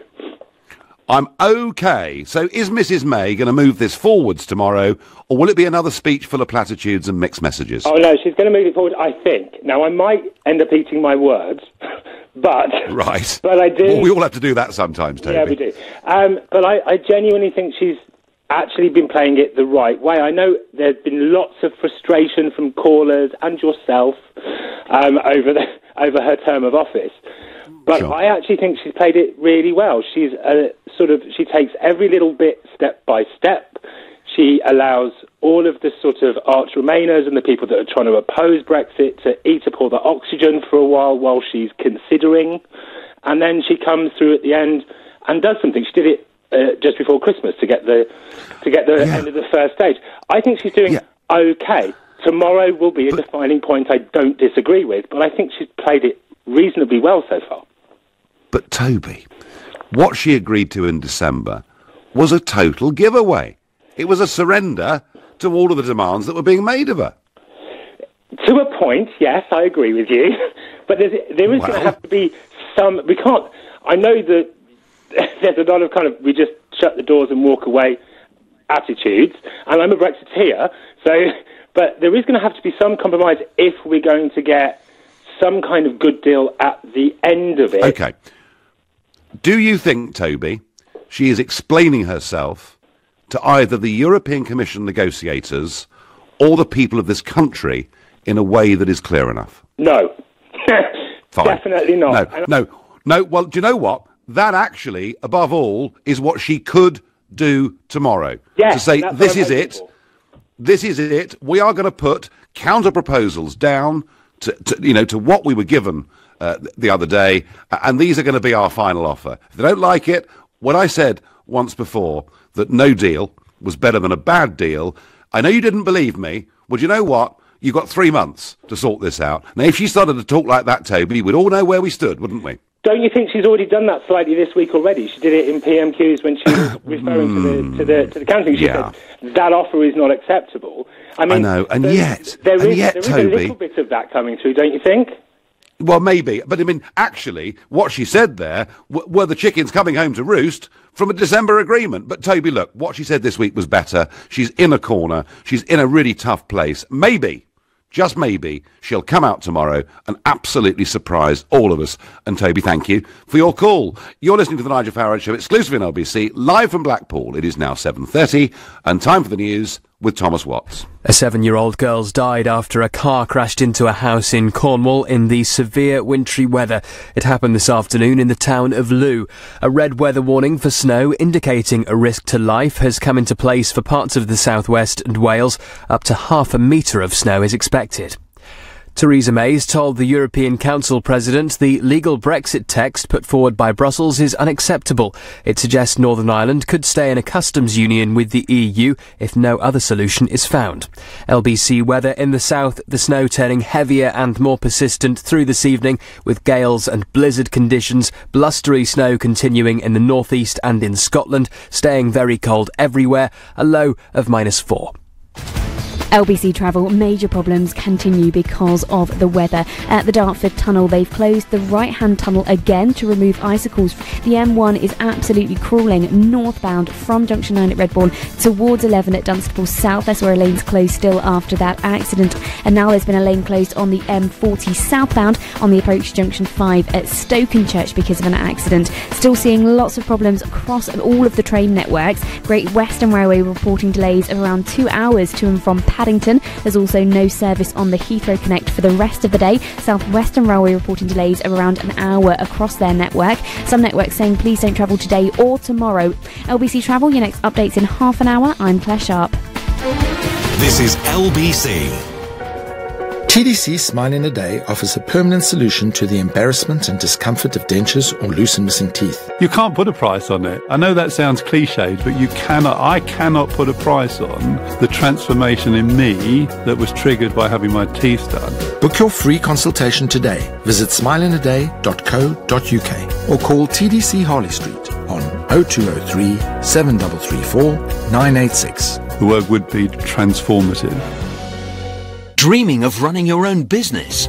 Why not be your own boss with the support of an established brand? Visit the British and International Franchise Exhibition at Olympia, London on the 9th and 10th of March and discover a wide range of franchise businesses. Take advantage of over 60 presentations, talk to experts and build yourself a better future. For free tickets, go to franchisetickets.co.uk. That's franchisetickets.co.uk. What are the best things about working for yourself? Being the boss? Setting your own hours? Every day is bring your dog to work day? Bet you didn't say invoicing. Send customized invoices in a moment with QuickBooks. Know when they've been seen, paid, or are overdue, so you can stay on top of your cash flow and get back to more enjoyable things. QuickBooks, backing you. Available now for up to 50% off your first 6 months. For terms and conditions, visit quickbooks.co.uk. Well, what I love about the Discovery Sport is that it takes us anywhere and everywhere. They'd easily managed to get all our bikes up the mountain, which is handy, seeing as we like coming down them so much. Woo! Venture out and see the very capable Land Rover Discovery Sport at your local retailer. Adventure. It's in our DNA.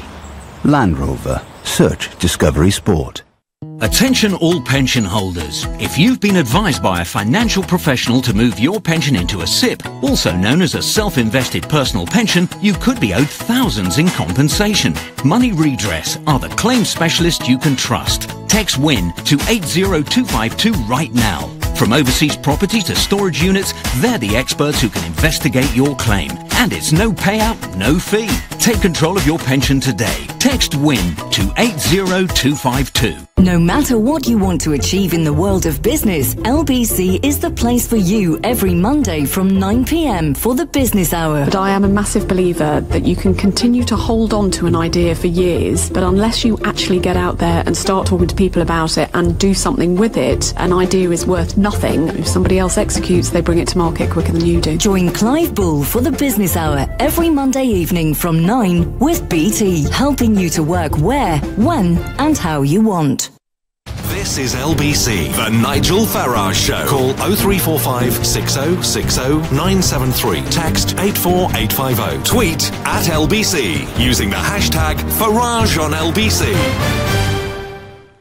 Theresa May's big speech tomorrow. We've heard it all before, Lancaster House, and then we heard a different message, of course, when she was in Florence at Christmas. I called her Theresa the Appeaser for giving in to too many demands, but she's got a chance tomorrow to dispel all of this, to be tough, to stand up for Britain, and to put a deal down on the table that the others would agree to, and if they don't, she'll say we're going to walk away. At least that's what I would like to think is going to happen. I don't know whether it will. But the weather continues to dominate conversations in this country. And joining me now is legendary weatherman John Ketley. Good evening, John. Yeah, good evening, Nigel. And I'm not changing my story. Mine's in stone. Well, this story's been set in stone all week, so I'm not going to change now. Yeah, I mean, isn't it funny? This warning about the beast from the east. I mean, how much warning were we given? About 10 days, John, was it, or more? Well, it probably was a little bit less than that, but it was well set, and it's not something you would have allowed, of course. You would never have allowed something to come in from Eastern Europe, would you, like this? But well, I mean, I'd have been cautious about it. Yeah, I'd have wanted to vet it, clearly. Yeah. But I mean, but we now have this other pressure system coming up from the south, which is Storm Emma. So tell us what's going to happen in the next 48 hours, John. Well, the thing is that this cold air is so deep-seated now across the UK, and there's been so much evidence, Nigel, over the last 72 hours of exactly how bad it can be, because the evidence is on the floor to see it. It's meeting this milder air coming in from Bay of Biscay. It's off Portugal a couple of days ago, and it's now off northwest France. So there's evidence there to suggest that the mild air meeting the very, very cold air is going to produce lots and lots of heavy snow. There's no argument about that. The red warning, I think, is perfectly justified. We've seen these situations in the past, but they weren't called red warnings if you go back pre-2010. They've just changed the scenario of things, really, over the recent years. But the evidence is there. The dynamics are right. There will be heavy snowfall, and of course it's being driven on by these strong winds as well. A bitter wind which will cause huge drifts up against the walls, against Dartmoor and Bodmin and Exmoor, all these sort of places, up into the Brecon Beacon. So I think it's absolutely solid that this story is true to occur overnight tonight, and there'll still be further sleet and snow affecting other parts of the country as it moves northwards tomorrow, but it's a weaker affair. At the same time, though, eventually we are going to see less cold air coming in behind it during the weekend, so we'll all see an improvement as we go through Saturday and Sunday. So for those that want to go out tobogganing or skiing or whatever it is, Saturday's the last day, realistically, is it? Well, the further north you are, the longer it's going to last, and it'll be well into Monday, I would think, before we lose most of the snow showers over eastern Scotland. But having said all that, the cold weather is never going to be too far away. It could well reappear later on next week, but nothing as severe as it is just at the moment. The temperatures last couple of days haven't risen above freezing in most of the country. Now, the older folk talk about the winter of 1947 and, of course, the winter of 1963. Yeah. How does this rate? I mean, this is fairly minor, isn't it, in historical terms? Yeah, well, this is minor in the sense that it's just lasting a week and a bit, and then it moves away again. It's hugely modified by the beginning of next week. So 63, I lived through 63, couldn't play football in the playground for 10 weeks. That was a nightmare for me, Nigel, I can tell you. But more recently, and people will remember much more recently, in 2010, we had heavy snowfall through much of December. It really was very severe. There was a foot of snow in many parts of the country, and there was that famous satellite picture showing white fields across the whole of Britain on the satellite picture. Everybody got snow in December 2010. So this is a bit of a blip. It's a very severe blip, but it isn't going to last too long.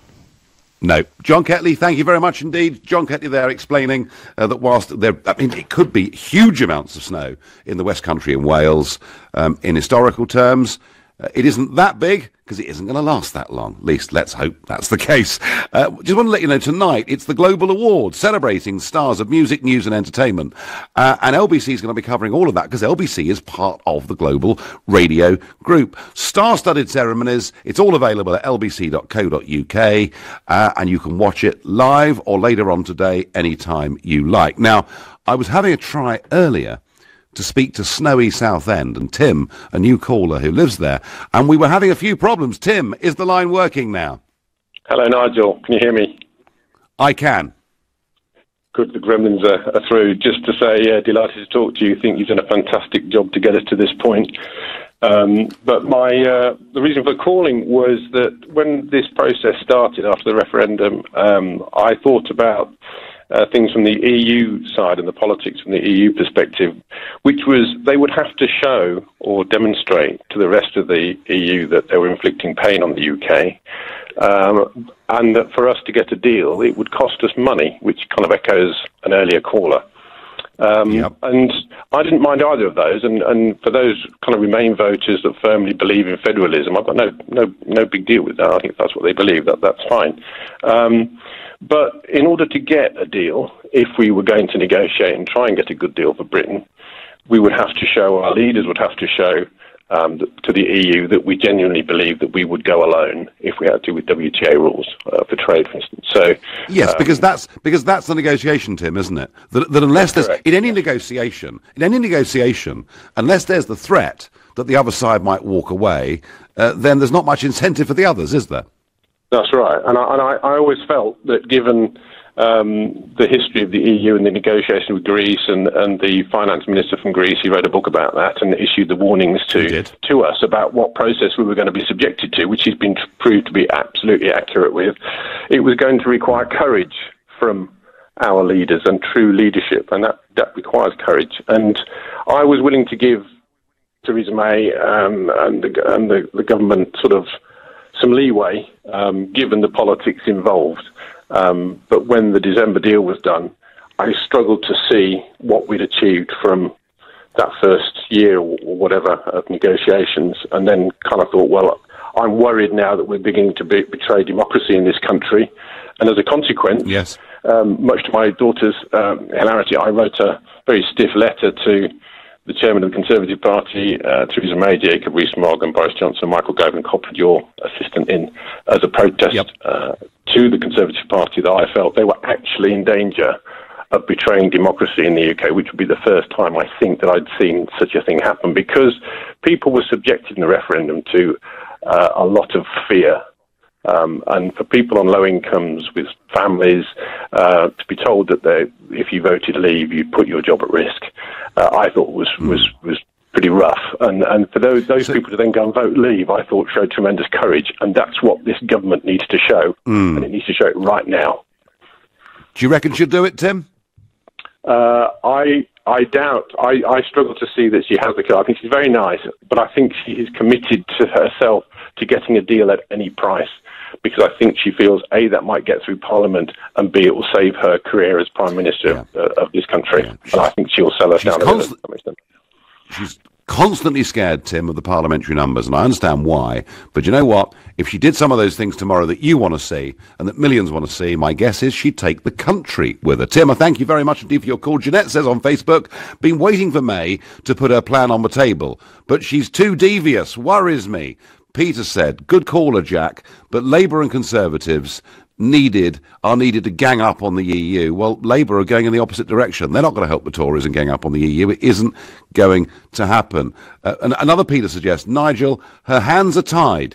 She's got too many turncoats in her party. Peter, that is, and I just repeat this point, that while she's got huge problems with a split cabinet, Remainers to the left of her, Remainers to the right of her, and difficulty on the backbenches, including, of course, Kenneth Clarke, who I'm going to be with on Question Time later on this evening. It may be difficult in Parliament, but it's a funny thing. If a leader does something decisive and carries the country with them, suddenly a lot of MPs who were going to rebel suddenly think, oh, perhaps I better not do that. Ian is calling from Morecambe. He's a new caller to the show. Ian, good evening. Oh, good evening to you. I've always wanted to speak to you, and I'm I'm glad to have the privilege to do so. So thank you very much for having the opportunity. But firstly, I would say if you don't get a knighthood, we'll go on to the very quickly. I won't waste much time.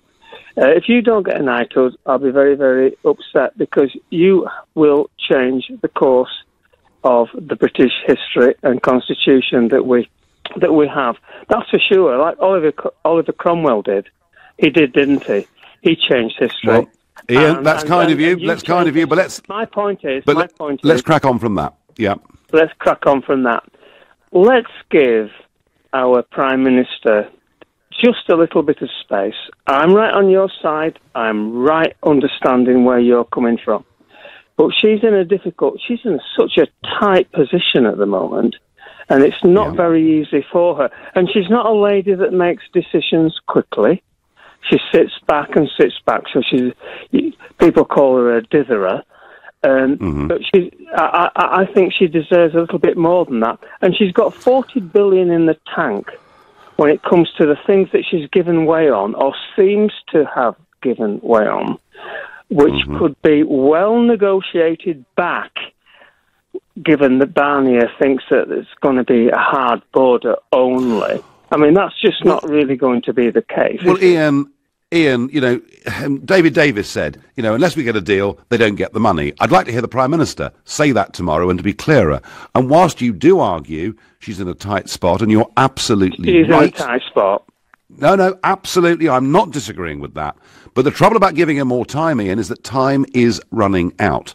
There is a major summit in Brussels on March the 22nd. There is a deadline for these trade talks of October. She's actually got to crack on. But Ian, I thank you for that very balanced view and that very kind call.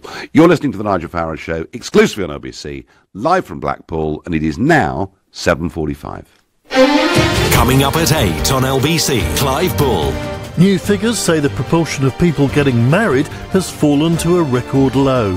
Is this a cause for concern? And why do you think it's happening? Clive Bull on LBC. Calling all first-time buyers. Come to Galliard Homes for double stamp duty savings on our brand new apartments from under £150,000. Many available with Help to Buy. Stamp duty was abolished last year for first-time buyers on homes up to £300,000, and we will double your stamp duty saving up to that amount. For example, your saving now on a purchase of £300,000 is £5,000, and we will double that to £10,000. Our market-leading homes are strategically located in and around London, close to stations and the Tube, to ensure you connect to the capital. To buy a new apartment with double stamp duty savings from under £150,000, call 0203 770 6300 or visit galliardhomes.com. That's galliardhomes.com. Galliard, getting you on the ladder. Terms and conditions apply. Divorce can be expensive. It affects your finances, assets, home, savings, pension, and most of all, your relationship with your children. It's probably one of the toughest times you'll ever go through. Cordell & Cordell understands these issues and helps men maximise their roles in their children's lives. Call now on 0330 60 60 161 or visit cordellcordell.co.uk. Office in central London. A partner men can count on. Sorry, Mrs. Mills. Your boiler needs replacing. Oh no, what would you recommend? Well, I see you've got a Bosch washing machine. Yes, it's never let me down. Exactly. I'd recommend a Worcester Bosch Green Star 29 CDI. It's really reliable and it's been awarded a Best Buy from Which. And with a Bosch Easy Control, you can even adjust the heating from your phone. So simple, your cat could do it. To find your new boiler, a local installer, and receive up to a 10-year guarantee, search Warm as Worcester. Bing bong! Don't miss the last few days of the winter sale at Oak Furnitureland. Go online now to find a store near you. Hurry, sale must end this Sunday. Computers seem alone, but we are not, with capacity to learn for ourselves, like the AI program that wrote this script. At Hiscox, we recognise that as technology gets smarter, so do cybercriminals. Our business insurance gives you access to a network of specialists with expert advice in the event of a data breach. Hiscox, ever onwards. Do you have a pension? Maybe you've got more than one. How do you know if they're in the right pension funds, making as much money as possible for your retirement? Answer is, you probably don't. At The Pension Works, our fully qualified independent financial advisors could add instant value to your retirement fund. Simply text the word YES to 83222 for your free Pension Works health check. That's YES to 83222 today. Your pensions, working harder with The Pension Works. Leading Britain's conversation. LBC, The Nigel Farage Show. Well, tomorrow, it's a big day for the Prime Minister. She sent some mixed messages. Of that, there's no question. She made some pretty big concessions before Christmas and paid a price for it with Monsieur Barnier yesterday. I want her to be up there with a big plan tomorrow. I want it to be unequivocal and clear. They have to understand that she's prepared to walk away from all of this if we don't get something a bit more reasonable than Monsieur Barnier put on the table tomorrow. By text I get, if she dithers tomorrow and there's no clear message, then she is finished. I live in hope, but the EU is holding onto, hoping for a last-minute offer. We need to respond by preparing for no deal. The EU have prepared, we haven't, says Dee. Oh, Dee, I hope they have prepared in Downing Street for a no deal. But I really worry that you might be right. Liz is calling from Stoke-on-Trent. Good evening, Liz. Hello, Mr. Farage. What I want to say is that, well, I agree with everything you've just said. Now, when every time she suggests an option, they say, oh, no. And she can't get beyond that. But that's because they're stringing her along, I believe. Because if there were rules that they say, you know, that's a rule, you can't do that. If there were rules, they'd be written down and they would be presented as, you know, a fait accompli, right. If you're going to leave the EU, this is what you have to abide by. But that doesn't exist. There aren't any clauses that exist to keep sending her away with no, with no satisfaction, because they're making it up as they go along, because it's never been done before. Nobody has left before. That's true. That's true, Liz, but I do think Monsieur Barnier did put on the table a pretty comprehensive 120-page document yesterday. And I just wonder, I mean, it could be, Liz, that the British government are playing a very clever game. It could be. You bet your life they are. They've got a lot to lose, because if she wins, if she gets what she wants, that's an open gate for everybody else. She needs to hold fast and bite the bullet and really call their bluff, because they won't know what's hit them.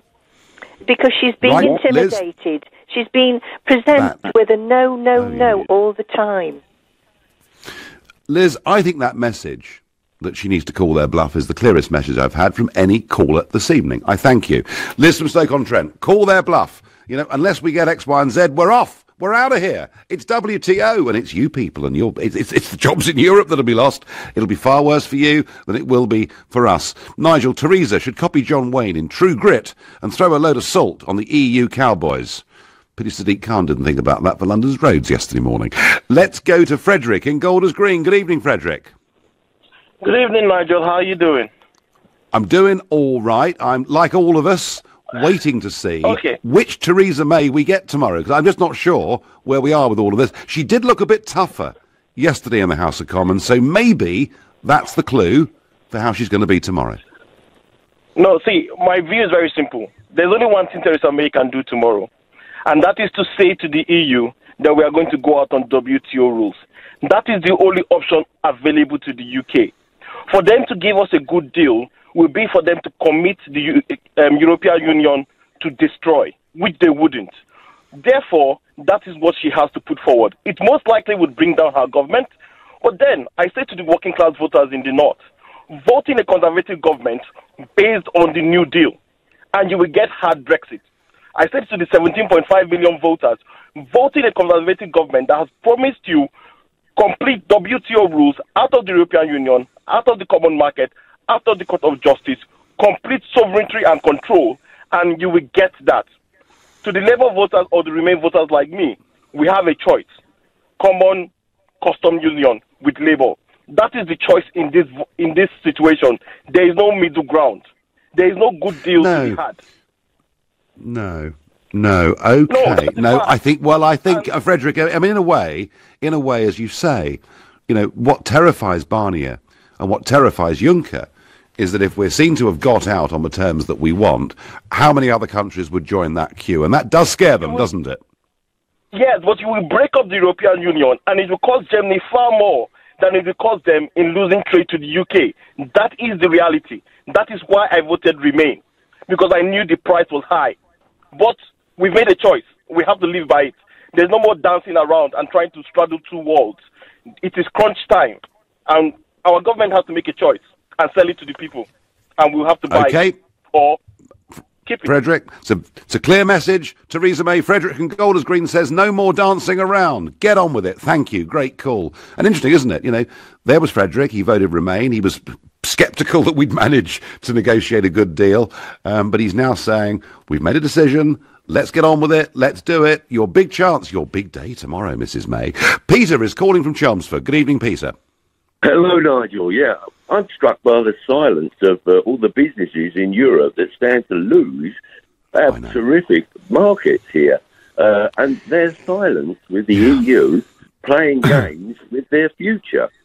I really can't understand it. And on your point, which is make about why would they treat us different and other people may want to leave, other people haven't got a massive market for a start off. I think that if we were to get tough with them instead of being on the back foot all the time and say, okay, we may go to world trade rules, we may leave the customs union, okay, we'll agree to that. What that will mean for the EU is that also won't be paying into your club anymore, so that 43 billion will not take place. And the other thing is, we have a deficit, you have a deficit against us, so that means you'll be sending us money every year. So we can then spend that on subsidising our businesses. And also, anybody in our country that's losing and having to pay through extra tariffs, we can compensate them out of the money that the EU owe us. And that argument is logical. Prices would be a bit higher with EU goods, but they could be a lot cheaper for other goods coming in from the rest of the world if we chose to do that. And we could do that because the common external tariff makes a lot of everyday items a lot more expensive than they should be. Your point, Peter, about why are businesses in Europe being so quiet? They're scared. They're scared of speaking out against the European Commission, against the political class in their countries. But I said well over a year ago that I felt the government should be out there. There should be task forces organised by the government of businessmen and women, not politicians, businessmen and women, going around Europe and encouraging and helping some of those businesses, those French wine producers and champagne producers, the Belgian chocolate makers and whatever it is. We should have been going out there on big missions, having photographs of all these business groups together and getting the narrative out, because it's really interesting. Peter, I meet people from all nationalities in the European Parliament and all political shades of opinion who come up to me and say, there are firms in my constituency, in my region, really worried about this. We could have done so much more, couldn't we? And with their unemployment, they can't afford to lose our business in Europe at the moment. They just cannot afford it because there's so much unemployment amongst the youth out there. And we joined a common market. It's like getting on an aeroplane to go somewhere, and then it gets hijacked and taken somewhere else by the people up the front who've got a political agenda, nothing to do with. I think for those, for many in this country over the age of 60, that is the primary source of their anger, that this was all sold to them as a common market, not as a political union, and kind of in the intervening years, no one asked their opinion. Peter from Chelmsford, I thank you very much indeed. Martin from Rotherhithe says, I quite like the PM to start with, but as these talks have gone on, I'm starting to think she's a bit soppy. She lacks what most of us Brits have plenty of, backbone. If she can't get a deal, then we should just walk away. Martin, I think that's the way an increasing number of us are feeling. Although that view is not shared by Mr. Blair, not shared by Sir John Major, not shared by Vince Cable and many others in our establishment, but it's shared by a lot of people who listen and participate on this show, plus all the other views too. You've been listening to the Nigel Farage Show here on LBC. I'll be back on Sunday morning at 10 o'clock. Coming up at 10 tonight, it's Ian Collins, but up next, it's Clive Bull. Thank you very much, Nigel. At 9, it's the Property Hour. Your questions answered by property experts.